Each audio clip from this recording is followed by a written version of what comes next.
Welcome back after the short break. I hope that everybody is well refreshed and ready for our next two sessions that are ahead of us. Now, in the third sessions, I would like to invite you for two presentations about the real use of LNG in the business, in road transport, both in Poland and in Germany. Please pay attention to the barriers, but also to the enablers and support that was given in both markets.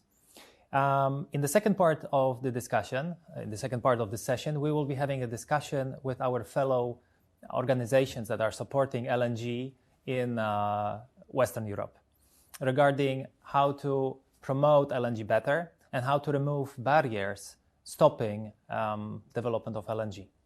So first, now before everything else, let's welcome Dr. Tim Keller, the CEO of Zukunft Erdgas, presenting the development of LNG market in Germany. Yes, welcome and good afternoon from my end. I'm calling obviously from Berlin, and I'm happy to join this session to give you some insights in what's happening in the German market on LNG for trucks. Actually, the story is a fairly old one. We already started discussing the usage of LNG more than 10 years ago with our ministries, and I actually guided a tour with our Ministry of Traffic and Transportation to Los Angeles to have a look at the first worldwide LNG stations in daily usage, which were erected more than 12 years ago. So we tried to start it quite a while ago, but it took actually a couple of years to develop the idea that LNG could be a viable alternative for heavy-duty trucks. And since 2 years, we have to say we have a very interesting market development and a very dynamic situation here in Germany, which is positive. But I think this short story tells that these kind of market development exercises always take some time until you really see a big development. The most convincing argument with our policymakers was, of course, a look at the CO2 balance. The transport sector, not only here in Germany, but throughout all Europe, is the sector in terms of CO2 emissions which is not delivering anything at all to reach the target of climate neutrality. And now, given Ursula von der Leyen's target to reach climate neutrality within Europe in the year 2050, become the first climate neutral continent here, the question on how to reduce CO2, of course, is even more prevalent. And then again, if you look at the sectors, you have to admit no CO2 reductions have been achieved in the transport sector so far. So just a quick overview on what happened. So we have seen quite a few different developments, not only in Germany, but also in Europe. So it culminated actually 3-4 years ago until we had everything in place so that this market developed. So our ministry, based on a decision of the federal cabinet, decided to reduce, that was the first step, to reduce the taxes for natural gas as a fuel. It's important to acknowledge that the regular tax level for natural gas as a fuel, both in CNG and LNG, are already on a fairly low level, actually significantly lower than existing diesel and petrol taxes. But these low taxes have been reduced even further in the year 2017. And this tax reduction will run until 2026. Afterwards, as I said, we will still see reduced taxes, but not at the level that we see today, but still a very comfortable situation on the tax side. Then the second aspect was that the German government adopted or implemented a directive to promote energy efficient and low CO2 emitting heavy-duty trucks. This was a technology open approach. CNG and LNG vehicles were subsidized with 8,000 to 12,000 euros. But as part of this package, and we will see this right away, as part of this package, also electrical trucks have been subsidized with the amount of up to 40 40,000 euros. So 10 million euros was spent by the government until June. This fund was already exhausted earlier than expected, and 2,600 LNG trucks and 450 trucks were supported. But even more importantly, the government also has decided to exempt the gas trucks from road tolls until end of 22. Actually, it was extended by 2 years. And this has actually a very, very strong impact on those long distance hauling companies which are doing a lot of kilometers, because the road toll obviously is calculated by the kilometer, and this can sum up to 5-digit figures per annum on a single LNG truck. So this certainly is a very important aspect to improve the acceptance, and of course this is providing the logistic companies, the operators, with a very positive business case. But as I said, the government has started these things as a technology open approach. They were looking at electrical vehicles, they were looking at hydrogen, and of course at LNG trucks. And just to have a quick look what happened in the markets, let's have a look at the next slide. So in total, more than 2,900 grants have been approved by the Federal Ministry to subsidize the acquisition of energy efficient trucks. But out of these 2,930 trucks that have been subsidized, only 71 actually, were electrical vehicles. The rest were gas vehicles, despite the fact that the electrical vehicles were subsidized with a significantly higher figure, as I said, 40,000 euros. So the market has decided, the market is opting for CNG and LNG powered trucks. Electrical vehicles don't seem to be an option. And this has clear reasons. We have the mature situation. I think this is a commonplace information. We have a very mature market. These trucks are ready for daily usage. They do not cost too much more than a diesel truck. They have ranges of more than 1,000 kilometers, and the overall total cost of ownership business case, based on the low fuel price plus, of course, toll exemption and subsidies, create a business case that is significantly better than for diesel, not to compare at all with electrical trucks. The background, of course, is very clear. These trucks emit up to 15% less CO2, so it's an immediate reduction of CO2, regardless if you use fossil LNG or not. And what has been acknowledged as well is, of course, the low noise. You reduce the noise by 50%. And with these strong development in the market, with this high number of trucks, and only about twice as many trucks are running on German roads, because a lot of transit takes place.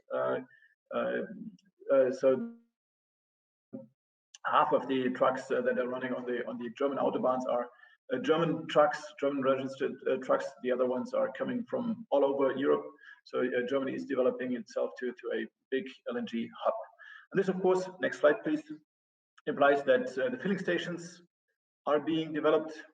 So the high demand has led to a strong growth in filling stations, and the number of filling stations that are currently in planning and in construction is also in more than a dozen. So we see a very good growth of the filling stations. Here you see a filling station that has been is in operation by the company Liquid, one of the large suppliers of LNG in Germany, and they are certainly planning to develop the network, which you see in the next slide. So we now have 38 stations all over the country. So from north to south, it started actually in the northwest and in the northeast, close to the LNG terminals, obviously. But as a lot of transit goes into the south and southwest, southeast, where the industrial areas are, a lot of filling stations alongside the big transport and motorway routes are being developed. And this is only a status for the time being. We, as I said, are aware of a dozen more projects that are being developed, and listening to investors in the market, this is certainly not the end. we expect this number to grow significantly in the next 2 years. What's happening in the future? So this is the short-term perspective, pretty much fueled by the road toll exemption and of course the tax exemption. We need to comply with the long-term target of decarbonization of climate neutrality. And this of course leads us to the point where we need to replace fossil energy with bio LNG so that we can deliver a product that is CO2 neutral. The first filling stations are already starting. We see a couple of biogas plants being converted right now so that they can liquefy the biogas and provide also green fuel to the filling stations. So the CO2 reduction of 15% can be extended up to 80-90% depending on the menu that you're using. So this is the long-term perspective, climate neutrality using bio-LNG, which can gradually be blended into the existing fuel. The most important discussion for us in the business is how to deal with our policymakers. As I said, it's strongly dependent on the existing situation. Our policymakers are very much in love with concatenating wire with our overhead power lines. As you see it here, we've got a couple of test tracks, and they try to sell this to public as the solution for the long-haul distance trucking. And this is indeed an ongoing debate, and I think that could be an interesting thing also to share with the panel right afterwards. How to deal with these kind of ideas, because this is strongly subsidized by the German government. They want to electrify everything, despite the fact that we do not have an economic business case for it. It's not compatible with developments in Europe. And looking at the effort you need to take to electrify the Autobahn, you have to understand that if this is realistic at all. So we have to fight these discussions. Electrification doesn't mean decarbonization in general. So we need to open up the discussion. And this is what we're currently advocating for as Zukunft die Erdgas here in Germany. And these are still ongoing discussions, which are not easy with our policymakers. So we are, of course, asking for any support that we can obtain. Thank you very much for this, for your interest and this quick insight into the German market, what's going on and what can be expected. Up to your questions. Thank you. Thank you very much, Mr. President. It was a pleasure to host you here and having the opportunity to listen to all your presentation. Please stay with us, as the rest of our session will be also held in English. And in the second part, right after the next presentation from Mr. Piotr Ozimek, we will be having a discussion also in English with our fellow organizations in Europe. So right after Mr. Keller from Germany, now let's listen to Polish example.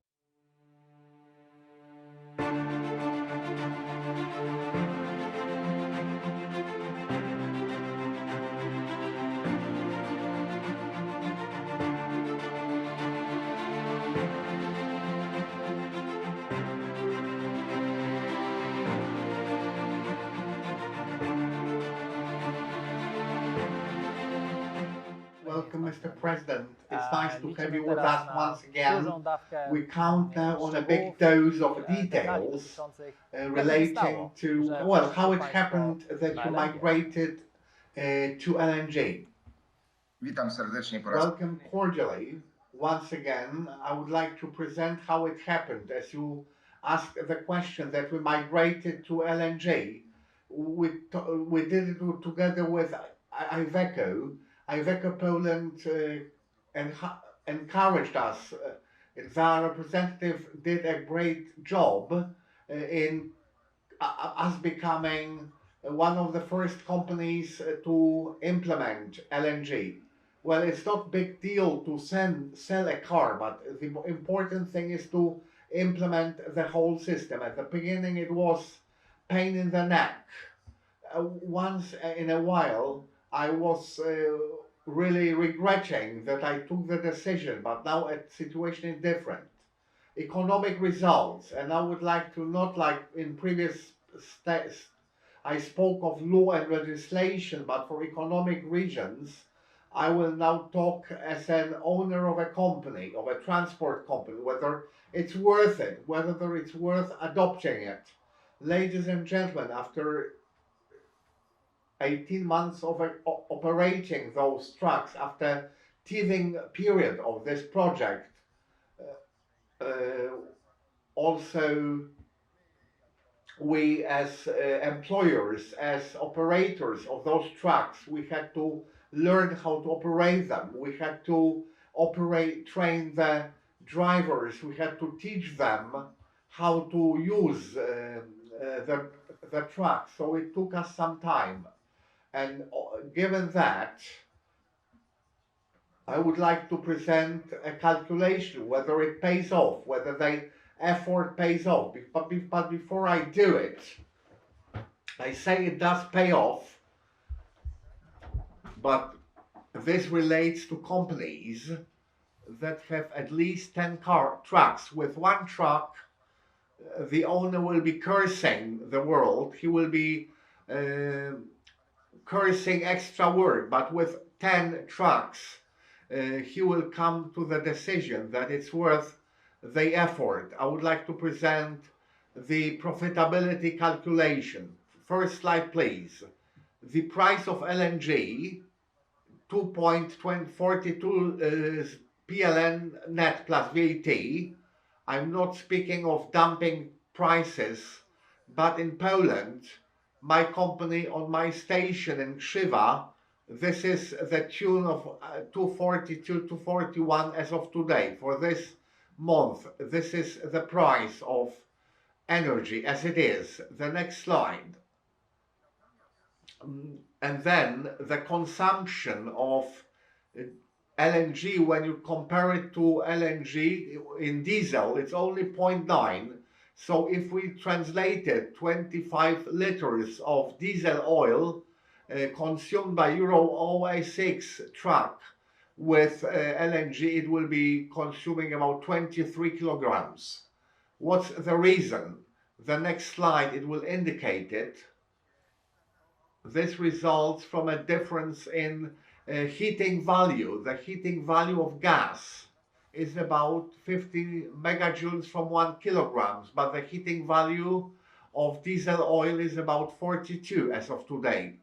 And that's the lower consumption of gas, because the efficiency of engines fed with LNG and diesel is comparable. Now there is not such big difference as it was 50 years ago, when I was taught at school that diesels are better than auto engines, but now those efficiencies are comparable. But the heating value is important. That's why we have an appeal to users of trucks. Do use LNG, one that has known origin and good certificate. So by example, in our station, I import gas from Świnoujście. It's good quality gas and with high calorific value, because you can find slightly cheaper gas at different stations, but its heating value is lower and its contamination is bigger, which impacts the operation of a truck. So when we buy the gas, let's not be driven by price alone, but remember about the quality. It's best to test. We tank on one station and we'll see how many kilometers you can drive. Let's tank on another station and let's see whether we can cover the same difference. So does it pay off? I'm saying yes. The average price of diesel oil in PKN Orlen is about 3.34, but 3.36 with average tonnage of about 20 in the trucks consume about 27 liters per 100 kilometers. So the cost of diesel is 91 zlotys per 100 kilometers when it comes to fuel. So you have to spend 91 zlotys to purchase diesel oil with Euro 6 truck. Next slide, please. And now what's the cost of LNG fuel? Next slide, please. We said that the consumption of of gas, LNG, is about 0.9 of diesel. If you multiply it, it's about 24.5 kilograms against over 27 liters of diesel oil. Because I spoke of calorific value, so when I multiply 2450 by 2.42 is 59 zlotys. So the cost of fuel on LNG per 100 kilometers is 59 zlotys, which gives me, against diesel oil, 64% of savings. And that's how you can assume that 65% of costs of fuel alone is the cost of LNG against the diesel oil. So we have savings to the tune of 35% of fuel alone. Is it a lot? Let's see the next slide. Assuming 12,000 kilometers mileage per month, it is realistic, assuming 12,000 kilometers per month per one truck, I have to spend 7,123 zlotys per month on LNG. And how much on diesel oil?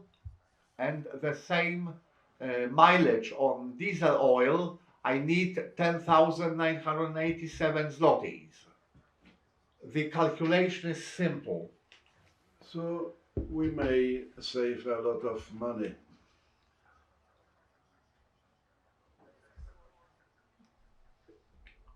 It's about 858 euro per month. However, the leasing installment is more expensive.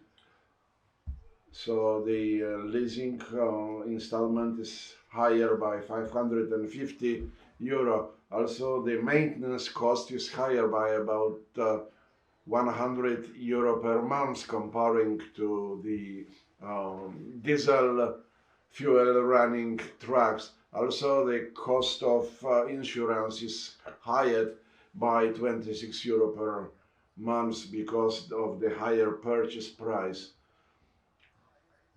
So if we take into account all these things, we save 183 euros per month of saving. Is this much or a little? Well, it depends. However, Chancellor Angela Merkel presented for the previous year, for this year and up to 2023, zero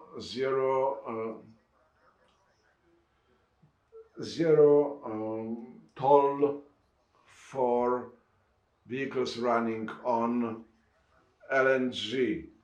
So it's zero for the toll, and usually it's 187 euro per kilometer.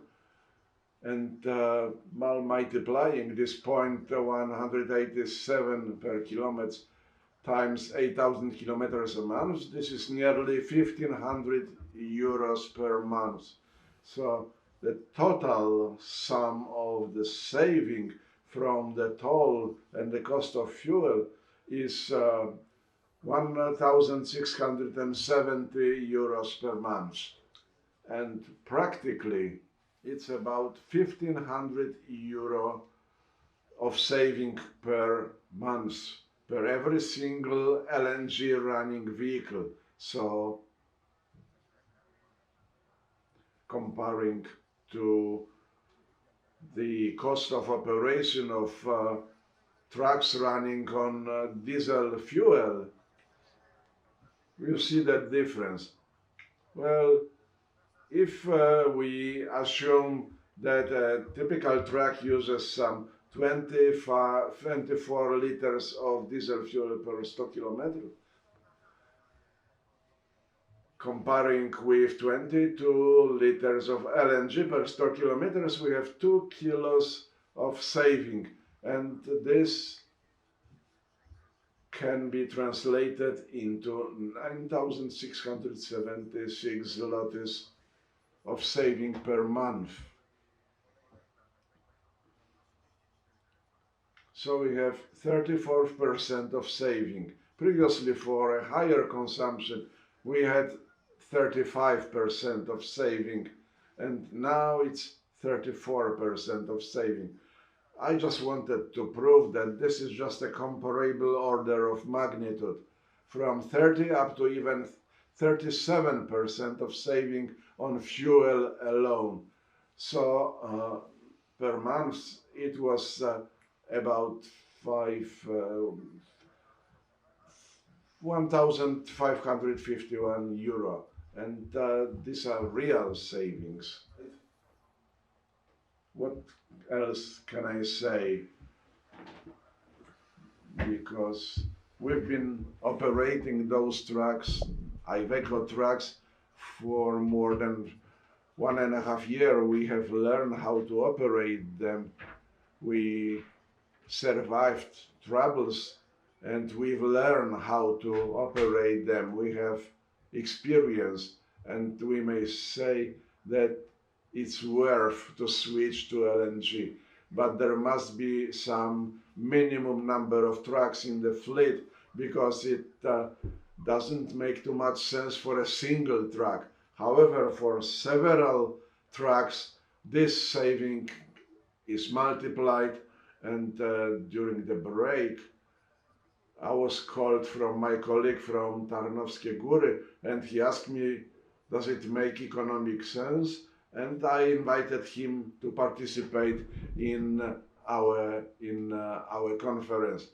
I'm going to place order for next trucks running on LNG. Thank you very much. This was very interesting presentation, a lot of interesting and valuable details. And I'm glad that this example is given by a Polish company that has went through the whole investment process, buying the trucks and establishing filling stations. So I'm very glad that you're with me.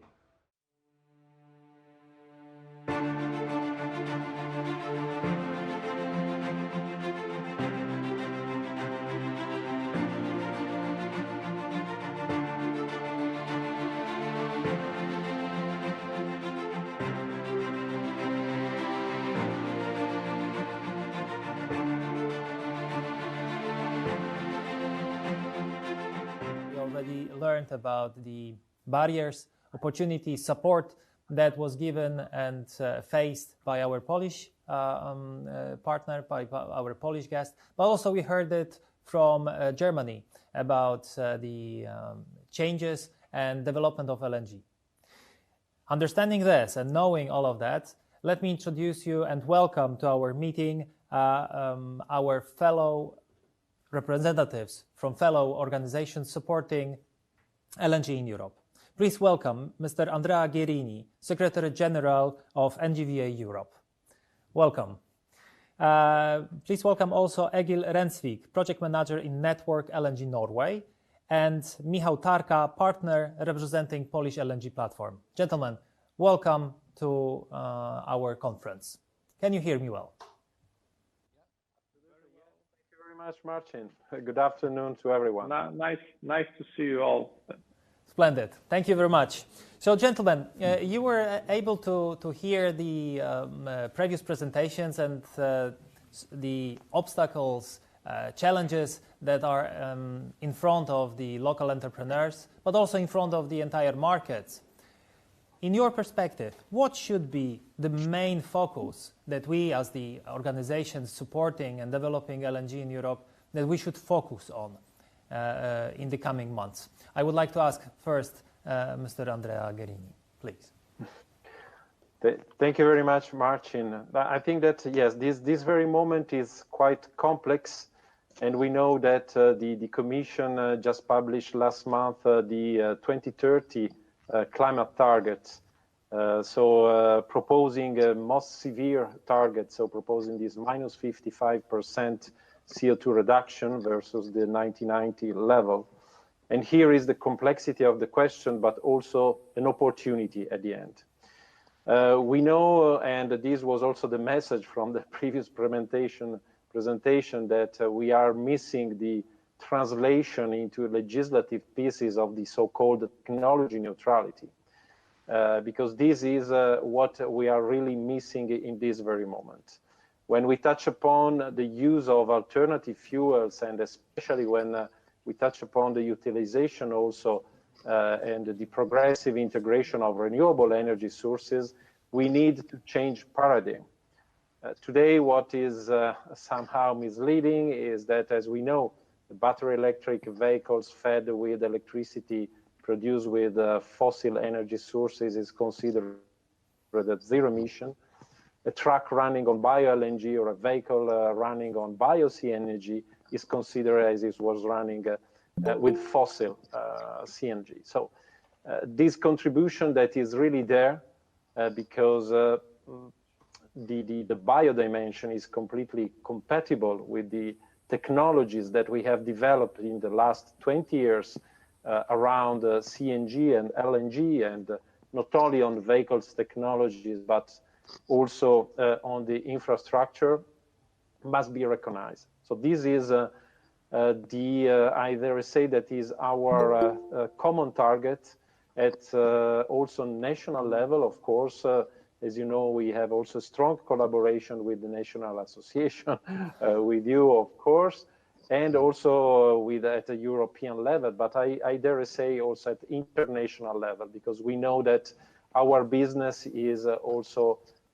very much interesting also outside the boundaries of Europe.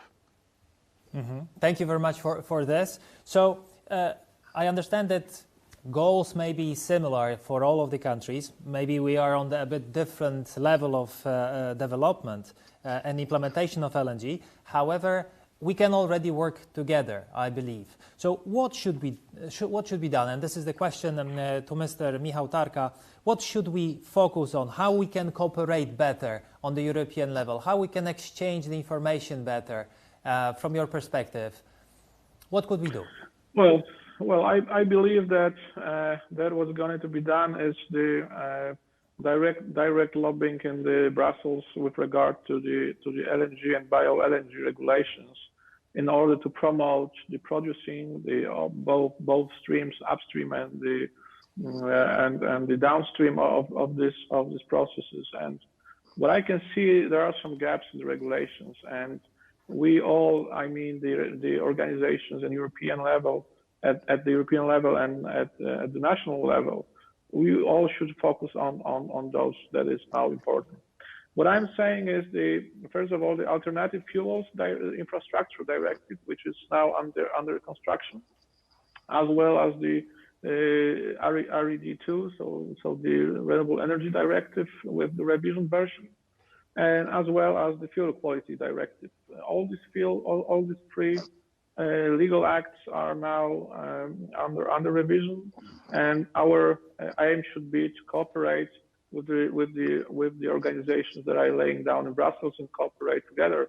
Namely, we can say that we have the NGVOA that Andrea is representing. We have the European Biogas Association, but also I can see the LNG network, which is very active now.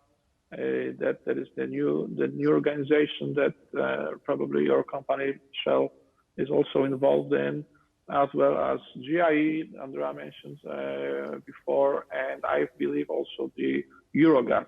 All these partners should cooperate, and all the country members should also be involved in this process in order to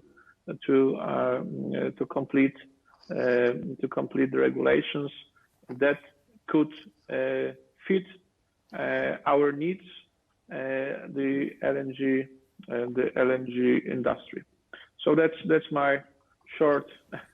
Thank you very much. Thank you very much for this. So it's quite clear that there is a set of regulations that definitely we need to focus on and jointly lobby, and there is a challenge that I recognize to align all of those activities that all of the companies, all of the organizations are trying to do in one goal, to focus on one aim at the same time. So talking about this, we saw in the previous presentations the attempts of electrification of the transportation, especially in the Scandinavian region. And now I'm asking Mr. Egil, what are the challenges that you are facing in your region? Are there any different from what you could hear in previous presentations? I think it's very much the same. In Norway, we have been using LNG for many years, starting up with the small ferries on the coastline of Norway, on the more offshore-related vessels, and now the more RoPax ferries going between Norway and Europe. And now also the cargo vessels are now using LNG. So we try to promote LNG as the fuel for the large consumers, because talking about small vessels, they are now on batteries like the cars. The trucks are now, some of them are converting into hydrogen. So in fact, we have the same challenge in Norway. And I thought, even though Europe is implementing a lot of filling stations for LNG, in Norway we are not developed that, let's say, anymore. We have the transport lines on the coastline. We have the trucking of LNG for the consumers, like the industry and the maritime industry. But we're not, let's say, developing that very much anymore, because the government say, well, LNG is not green enough. So we have the same challenge in a way, and we are, maybe a little bit stronger than Europe as today, because I feel that Europe is, even though promoting LNG as one of the fuels. What we also see is that we have developed a lot of industry partners in Norway, developing technology for both for industry and for maritime industry. And we see now that the market on LNG is much more active in Asia countries. So Asian countries are very much implementing the import terminals for the power plants, the gas-driven power plants. And now we see that they also like to see how we can implement that on the maritime, on the vessels. Thank you very much for mentioning about the maritime implementation and usage of LNG there. We will be talking about that in the fourth section, just after this one. But before we go there, we know that German government decided to exempt LNG trucks, and not only LNG trucks, but among other alternative propelled vehicles, released from paying toll collect. We also see that there are attempts of retrofitting diesel trucks into CNG. However, the percentage of use of gas in those trucks are limited, or is limited. So, as an example, Polish LNG platform initiated the conversation and discussion with our German colleagues from company Indena. We also shared this information with NGVA. How can we, using this as an example, how can we cooperate better on European level to, for example, make it clear what are the reasons for implementing such release in Germany, to really promote ecological solutions, not to avoid paying taxes or paying road tolls, but really having economical and ecological trucks. What can we do? Mr. Michał, if you could start, please. Well, that's mainly what I have said already. It's the involvement in the existing organizations in Brussels. Involvement means the structuring the state points and be engaged as a regular expert in this from the country perspective into the Brussels perspective. And the organizations that are now doing this work very hard. They are looking for the partners, the country partners. In these organizations, what I see, the active members are only a few countries that are, let's say, predicted to produce and use the LNG mainly in their politics level. But from the Polish perspective, from the European perspective as well, I see that the larger potential than only a few countries. Also, Poland and other Eastern European countries should engage themselves into this discussion and engage the partners, the business partners from these countries to deeper involvement into these organizations. Like I mentioned, the NGVA, the EBA, the Eurogas, and GIE, for example, the most powerful now, related with regard to the LNG also, and this new initiative, which is the LNG Euronet, that gives the broad opportunities to show our needs in the European regulations that may help to promote and also to incorporate into the national regulations that what is needed for the LNG industry all over the Europe. So, Mr. Andrea, what do you think? What do you need from your perspective? You're working in Brussels, trying to combine all of the national organizations, but also working independently to major extent. What do you need from the countries, from the organizations, from the companies to support you to be even more effective? Thank you, Marcin. I think that what we have to use is in this very moment is a narrative that is on two levels. Because from one side, yes, we are focusing on all the revision of the legislative pieces that the European Green Deal has reopened, and in parallel, we need to show the case for LNG and bio-LNG, and this is something that we really need to do together, because it's a question to already show the progress that the industry has made at the end in few years, because we have to remind that the fast development of LNG for road transport has started less than 10 years ago. There was this large LNG blue corridor project that sparked a little bit the process and also launched the design of the strategic corridors where to realize the infrastructure. And today we have already some excellence, and we need, for instance, Egil was referring to Norway.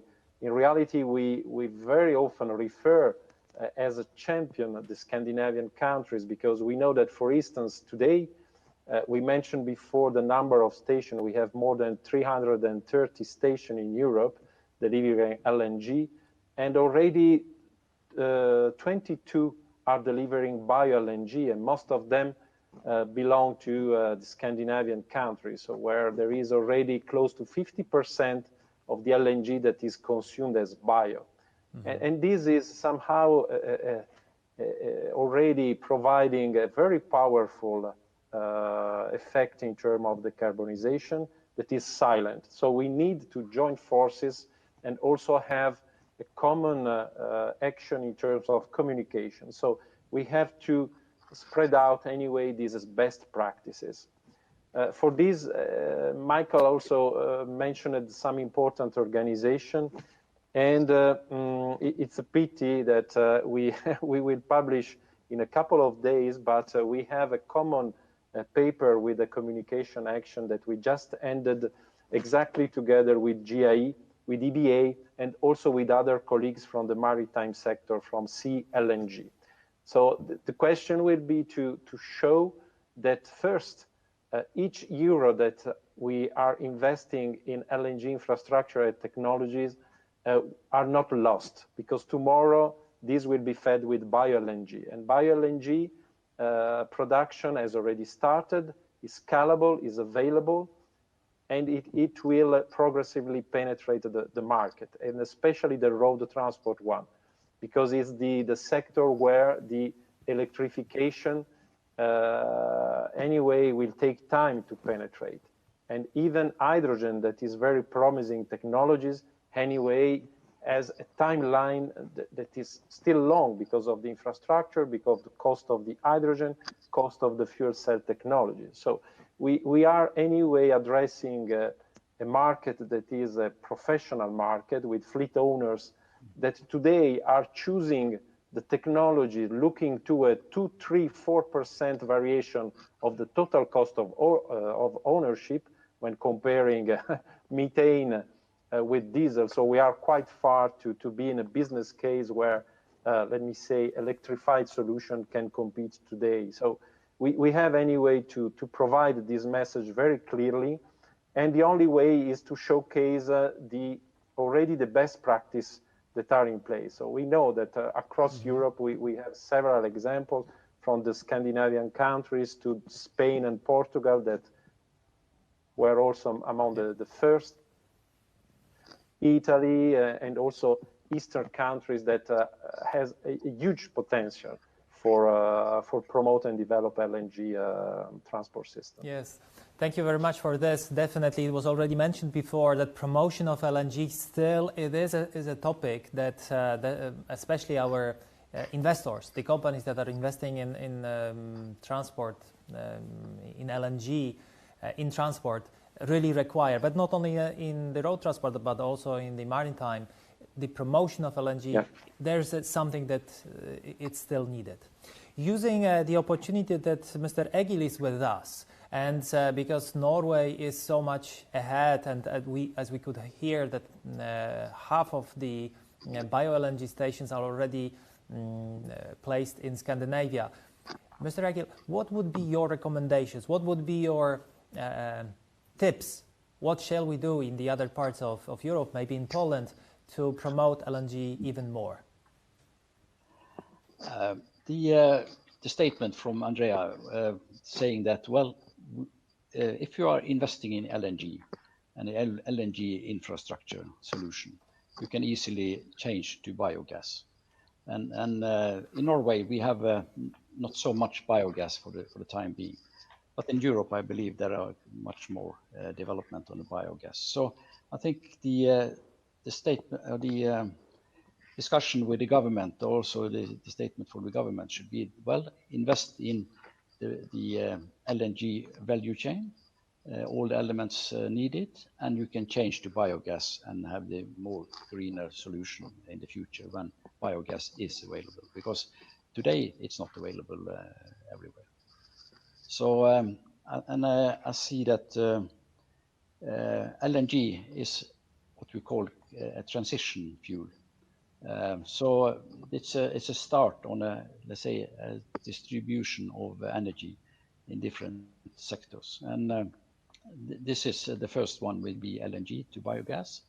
And then we'll see other types of fuel mixed in a way for the future, maritime and also land-based industry. So the important part will be to show what kind of reduction we will have on other environmental issues, because everybody's talking about CO2, but the main problem for many is the particles, the NOx, the SOx, which is reduced by nearly 100%. So in many cities around the world, these are the real challenge, and not the CO2 as such, even though it's important.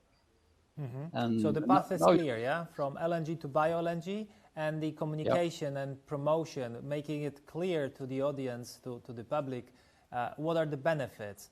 These are the main elements that you would recommend us, yeah, in our part of Europe, to make your success as you're doing in Scandinavia and in Norway particularly.